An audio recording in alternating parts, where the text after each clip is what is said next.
Pernahkah kita menyadari bahwa aktivitas kita mulai dari bangun tidur hingga asupan makanan yang kita beli berasal dari satu perusahaan besar? Saat ini, ketika mendengar kata Unilever, pasti tidak asing lagi di telinga kita.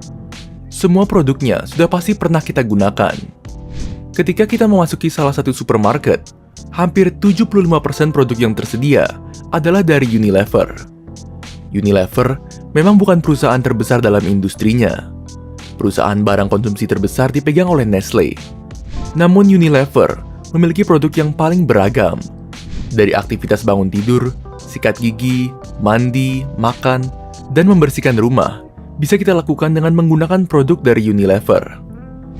Unilever mempunyai 4 kategori untuk produknya, yaitu perawatan pribadi, seperti sabun dan sampo, makanan, refreshment, seperti es krim dan teh, lalu home care.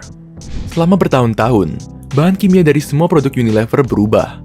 Tetapi, Unilever terbentuk karena adanya merger tahun 1929 dari produsen margarin Belanda bernama Margarine Unie dengan pembuat sabun asal Inggris bernama Level Brothers. Saat itu, bahan utama dalam kedua produk mereka adalah lemak hewani. Margarine Unie sendiri merupakan merger dari dua produsen margarin yang berbeda, berproduksi sejak 1870 dan 1880-an. Lever Brothers dimulai pada tahun 1885. Produk unggulannya adalah Sunlight, sabun cuci bermerek pertama di dunia. Unilever sebenarnya adalah perusahaan joint venture. Hal ini dimaksudkan untuk menghindari semua pungutan pajak yang akan jatuh tempo dengan mendirikan Unilever London dan Unilever Rotterdam. Jadi, ada Unilever NL dan Unilever PLC. Salah satu meroket di bursa saham Amsterdam dan satu lagi di London. Keduanya memiliki nilai saham yang setara dan memiliki dewan direksi yang sama. Jadi, secara teknis, beroperasi seperti satu entitas. Dalam beberapa dekade, Unilever meluncurkan atau mengakuisisi merek terkenal yang saat ini bernilai masing-masing $1 miliar.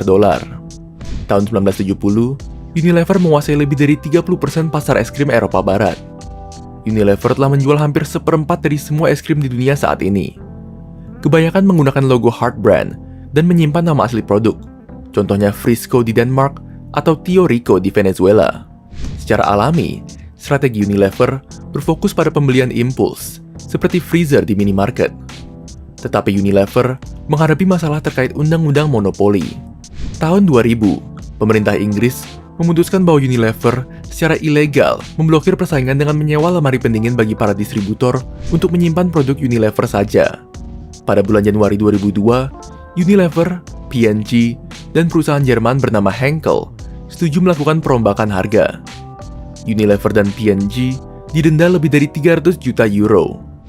Unilever tidak mengambil pelajaran dari kasusnya di Inggris, karena kasus serupa terjadi kembali di Afrika Selatan untuk penetapan harga dengan konglomerat Malaysia. Pengawas yang menangani kasus tersebut meminta 10% dari omset lokal Unilever sebagai denda. Pada sektor ekologis, Unilever telah memainkan peran yang merusak lingkungan. Indonesia telah kehilangan 2% dari hutan hujannya setiap tahun untuk memproduksi minyak sawit. Pada 2016, Unilever harus menyelesaikan tuduhan lama bahwa mereka telah meracuni ratusan pekerja India dengan merkuri, dan daftar kasus kontroversial lainnya yang terus berlanjut. Namun Unilever memiliki satu sosok yang mampu memperbaiki citranya, bernama Paul Polman. Awalnya, Paul Polman bercita-cita menjadi pendeta di negara asalnya, Belanda. Namun kemudian sebelum ia menjadi CEO Unilever, Paul bekerja di P&G dan Nestle. Paul memiliki misi untuk mengurangi limbah lingkungan dari Unilever dan membantu kesejahteraan dan kesehatan 1 miliar orang yang ada di dalamnya, serta meningkatkan penjualan tentunya. Paul benar-benar membuat perubahan yang positif bagi Unilever. Saat berada di tangan Paul, emisi menurun. Limbah juga berkurang 85% dari sebelumnya. Paul secara aktif mendorong kontrol lingkungan yang lebih ketat. Berkat Paul Polman, citra Unilever berubah membaik.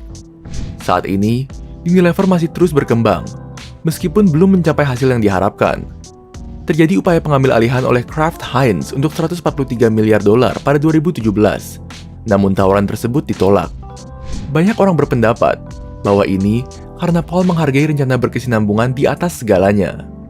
Banyak pemegang saham yang kontra dengan keputusan Paul. Menurut mereka, Paul harus mementingkan keuntungan bagi pemegang saham, bukan memikirkan upah yang diterima petani di bawahnya. Semua kembali lagi pada keputusan konsumen. Kedepannya, semoga Unilever dapat mengambil langkah-langkah konkret yang dapat dirasakan oleh setiap lini kehidupan perusahaannya.